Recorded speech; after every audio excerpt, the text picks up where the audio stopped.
इतिहास केवल तिथियों और घटनाओं का विवरण मात्र नहीं। इतिहास हमें हमारे अतीत से जोड़ता है, हम कहाँ हैं यह बताता है और हमें कहाँ जाना है इसकी जानकारी, इसका दिशा निर्देशन भी करता है। यह एक प्रकार की सबक भी है और समझ भी है। इतिहास की जानकारी के लिए हमें इतिहासकारों के द्वारा लिखित साहित्यों से भी जानकारी मिलती है और हमारी पाठ्य पुस्तकों से मिलती है। और ऐसी पाठ्य पुस्तकें जो कि राष्ट्रीय स्तर पर चलती हैं, ऐसी पाठ्य पुस्तकों का प्रकाशन हमारे यहाँ एनसीईआरटी के द्वारा की जाती है। साथियों, आज हम एनसीईआरटी की चर्चा करेंगे और हाल ही में एनसीईआरटी के जो पाठ्यक्रम में इतिहास के संबंध में जो परिवर्तन किया गया है और जिससे जो बातें चर्चा में आई उनकी भी चर्चा कर रहे हैं। नमस्कार, आप देख रहे हैं टिप्स सिविल सर्विसेज और मैं हूं श्रीकांत त्रिपाठी। एनसीईआरटी, एनसीईआरटी मतलब national council of educational research and training, राष्ट्रीय शैक्षणिक अनुसंधान परिषद। ये एनसीईआरटी हमारे देश के एक राष्ट्रीय स्तर पर शैक्षणिक संस्था है जिसकी स्थापना 1 सितंबर 1961 में की गई थी। इसकी स्थापना के पहले हमारे देश की जो शैक्षणिक प्रणाली थी उसमें एकरूपता नहीं थी, काफी विविधताएं थी। राज्यों की अपने अपने पाठ्यक्रम थे और राज्यों की अपनी अपनी शैक्षणिक व्यवस्थाएं थी, लेकिन शिक्षा में एकरूपता लाने और शिक्षा में गुणवत्ता लाने के लिए एक राष्ट्रीय संस्थान की आवश्यकता महसूस की गई। इस आवश्यकता को पूर्ति करने के लिए 1 सितंबर 1961 में एनसीईआरटी की स्थापना की। हमारे जितनी सीबीएसई बोर्ड की स्कूलें हैं, हर जगह एनसीईआरटी की किताबें चलती हैं और जो अन्य स्टेट्स की बोर्ड है, स्टेट के बोर्ड, वहां भी एनसीईआरटी पैटर्न पर किताबें चलती हैं। एनसीईआरटी की स्थापना के पहले जो राष्ट्रीय शैक्षणिक अनुसंधान परिषद है, इसकी स्थापना के पहले हमारे यहाँ 6 ऐसे संस्थान थे जिनके द्वारा हमारे देश की शैक्षणिक व्यवस्थाओं को देखा जाता था। वो जो संस्थान थे, तो वो उन संस्थानों की भी जानकारी हम चर्चा कर लेते हैं। संस्थान से सेंट्रल इंस्टीट्यूट ऑफ एजुकेशन, दूसरा संस्थान था central bureau of text book research, तीसरा संस्थान था central bureau of educational and vocational guidance, directorate of extension programme for secondary education. और ऐसी संस्थाएं जो थी जो एनसीईआरटी की स्थापना के पहले थी। एनसीईआरटी की जो बेसिकली जो मुख्य भूमिका होती है वो पाठ्य पुस्तकों का निर्माण करना, कक्षा पहली से लेकर 12वीं तक, और जो टीचर ट्रेनिंग, शिक्षकों को प्रशिक्षण देने का काम किया जाता है, रिसर्च वर्क किए जाते हैं, और जो राष्ट्रीय शिक्षा की संबंध में राष्ट्रीय नीतियां बनती हैं, जैसे 1968 में शिक्षा की नीति बनी, 1986 में शिक्षा की नीति बनी, 2020 में नई शिक्षा की नीति बनाई गई। और इस नई शिक्षा नीति में जिस तरह के परिवर्तन किए जाते हैं और जो देश के लिए राष्ट्रीय व्यवस्थाओं के लिए शैक्षणिक व्यवस्था में जो परिवर्तन किए जाते हैं, उन नीतियों को क्रियान्वित करने के लिए भी एनसीईआरटी का मार्गदर्शन रहता है, उनका सुपरविजन भी रहता है। तो इस तरह एनसीईआरटी के कुछ कार्य हैं और एनसीईआरटी समय समय पर परिवर्तन करती रहती है। एनसीईआरटी हाल ही में जो परिवर्तन किया गया है, बाबर के संबंध में, जो हमारे मुगल वंश के थे बाबर, मुगल वंश के अकबर और मुगल वंश के औरंगजेब की जो जीवन परिचय के संबंध में, उनकी घटनाओं के संबंध में कुछ हेर फेर किए गए, जिससे ये बात चर्चा में आई और फिर विवाद की स्थिति भी निर्मित हुई। एक पक्ष का ये कहना था कि ऐतिहासिक तथ्यों को उसी रूप में प्रकाशित होना आवश्यक है जिस रूप में घटनाएं घटित हुई है। कुछ लोगों का ऐसा कहना है कि ऐतिहासिक बातों को सही तरीके से प्रस्तुत नहीं किया जा रहा। तो ये अपने अपने पक्ष है, लेकिन जो मूल बात है जिसमें बातें एनसीईआरटी में हुई है, हम उनकी चर्चा करेंगे। एनसीईआरटी हमेशा ही अपनी स्थापना काल से लेकर के अब तक समय समय पर हमारी जैसी शैक्षणिक नीतियां बनी है उसी अनुरूप में इनके एनसीईआरटी के पाठ्यक्रम में परिवर्तन होता आया है। इनका जो नेशनल करिकुलम फ्रेमवर्क है एनसीएफ, एनसीएफ में जो पहला परिवर्तन आता है 1968 में नई शिक्षा नीति आई थी। 1975 में राष्ट्रीय जो नेशनल करिकुलम फ्रेमवर्क है उसमें परिवर्तन किया गया। पहली पहला बड़ा परिवर्तन था जो हमारे राष्ट्रीय पाठ्यक्रमों में हमारी जो शैक्षणिक पुस्तकें थी उनमें परिवर्तन किया गया। तो इसमें परिवर्तन करके शिक्षा को वैज्ञानिक और सामाजिक दृष्टिकोण दिया गया और इसके पश्चात 1988 में दूसरी बार इसकी समीक्षा की, 75 में पहली बार और 1988 में दूसरी बार इसकी समीक्षा पुनः आपने हमारे देश के पाठ्यक्रमों की समीक्षा की और इसमें परिवर्तन भी किया गया। और ये नेशनल जो करिकुलम फ्रेमवर्क है एनसीएफ है उसके तहत किया गया। हम जानते हैं कि 1986 में नई शिक्षा नीति आ गई थी और नई शिक्षा नीति के कारण जो एनसीएफ है जो नेशनल करिकुलम फ्रेमवर्क है, राष्ट्रीय पाठ्य चर्चा फ्रेमवर्क है, उसमें परिवर्तन की आवश्यकता महसूस की है।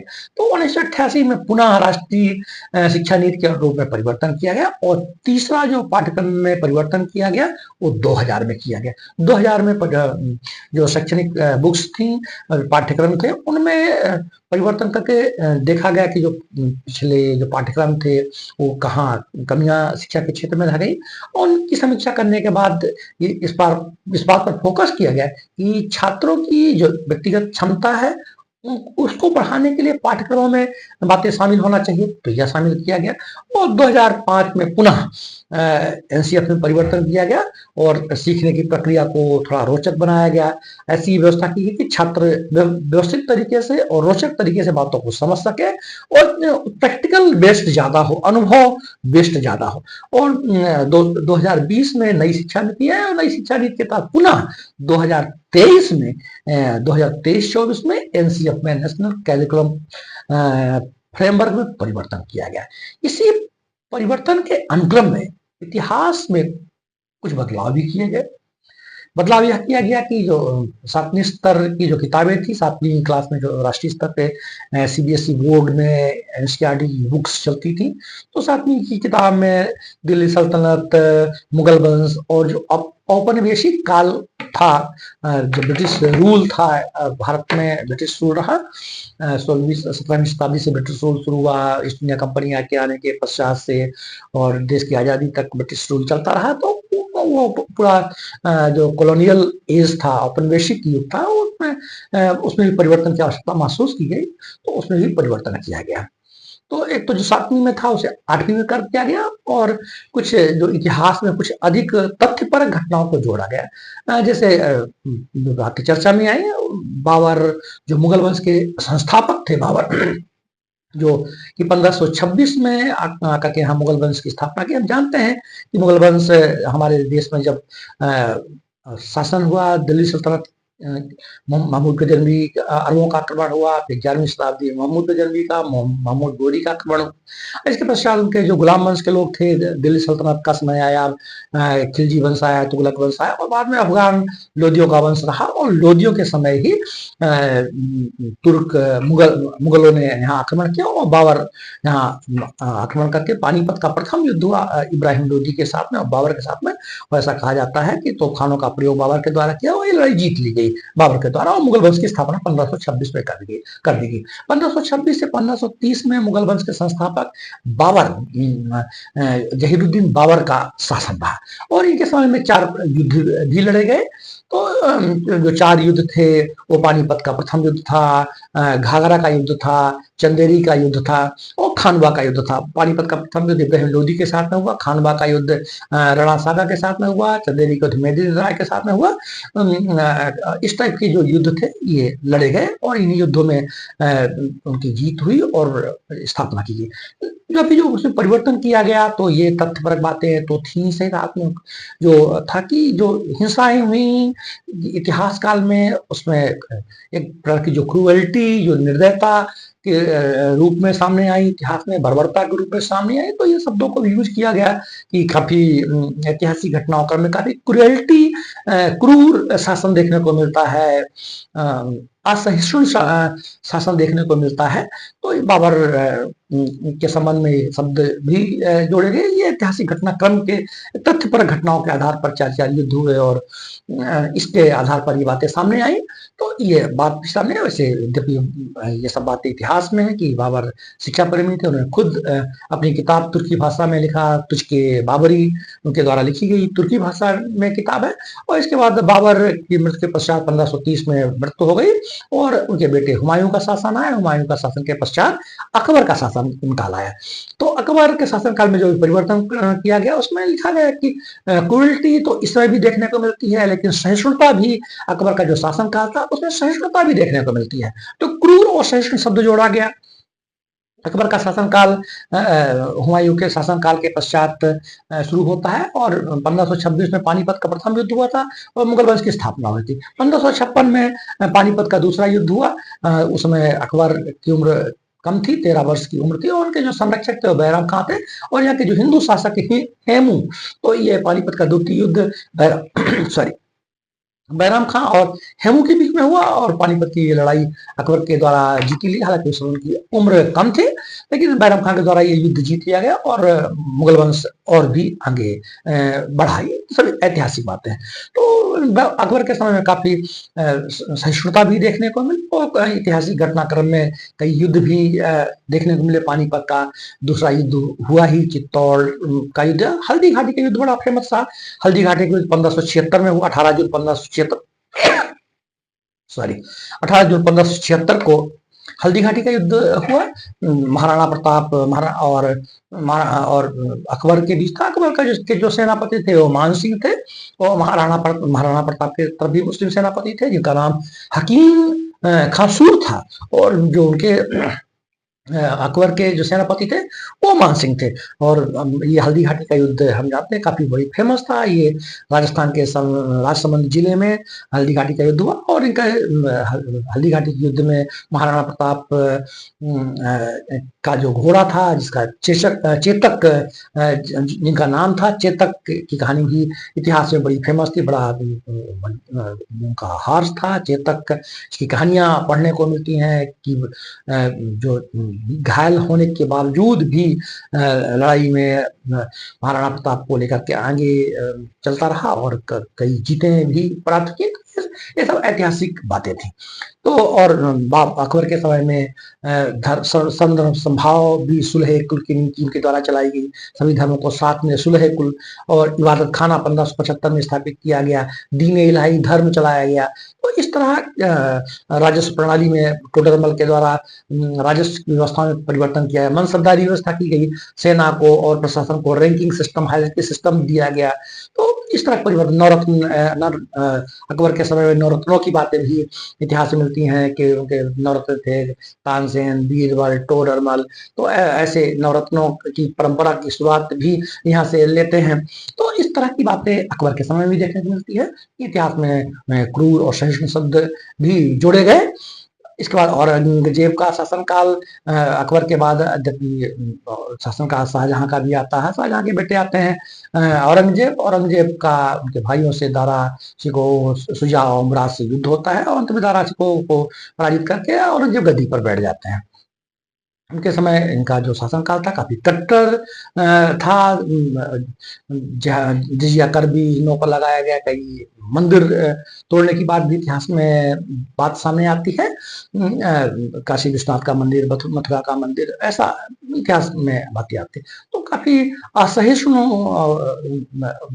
शासक इसको बताया गया। खुद भी अपने आप को जिंदा पीर कहा करते थे और इनको सिखों से गुरु तेग बहादुर, गुरु गोविंद सिंह से गुरु तेग बहादुर की हत्या भी हुई।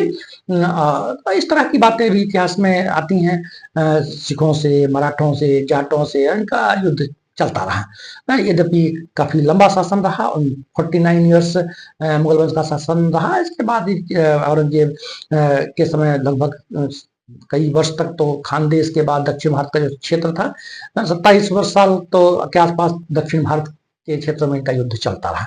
तो इस तरह इतिहास की बात है। तो हम आज बेसिकली जो हमारी चर्चा का मुद्दा था कि एनसीईआरटी क्या है, इनकी स्थापना कब हुई, एनसीईआरटी का उद्देश्य क्या है, एनसीईआरटी के द्वारा क्या काम किया जाता है, और एनसीईआरटी के द्वारा पाठ्यक्रम में परिवर्तन कब किया गया, और जो बाबर, अकबर और औरंगजेब के समय में जो परिवर्तन हुई इतिहास में है, तो इतिहास की जो अतीत घटनाएं थी उनको भी हमने चर्चा किया, और जो शब्द जोड़े गए हैं उनकी भी हम चर्चा हमने की है। लेकिन साथ में एनसीईआरटी की बुक्स में और इसमें डिस्क्लेमर में स्पष्ट किया गया कि अतीत की में जो घटनाएं घटी हैं वो उसके लिए किसी समुदाय को, किसी संप्रदाय को, किसी जाति विशेष को दोषी नहीं ठहराया जाएगा। ये ऐतिहासिक घटना है, ऐतिहासिक घटना को ऐतिहासिक तथ्यपरक प्रकाश के रूप में देखना उचित होगा। तो इस तरह की बातें हमारी बुक्स में बातें आई, और एनसीईआरटी की जो बुक्स है काफी प्रमाणिक मानी जाती है और हमारे प्रतियोगी परीक्षाओं के क्षेत्र में। और हम सबको इतिहास को समझने के लिए हमारे ज्ञान को बढ़ाना चाहिए, हो इतिहास का क्षेत्र हो, सोशल सेक्टर का क्षेत्र हो, विज्ञान का क्षेत्र हो, एनसीईआरटी की बुक्स हमारे यहाँ काफी प्रमाणिक मानी जाती हैं और काफी लोकप्रिय होती हैं, जिसको लोग पढ़ते हैं। तो आज हमारी चर्चा का विषय एनसीईआरटी था, और एनसीईआरटी में जो ऐतिहासिक परिवर्तन हुए हैं उनकी भी चर्चा की। तो मैं आशा करता हूँ कि मेरी बात आप तक पहुंची होगी, और अगर आगे भी इस तरह कोई वीडियोस आपको चाहिए तो हमें आप कमेंट बॉक्स में लिख सकते हैं। जय हिंद, जय भारत।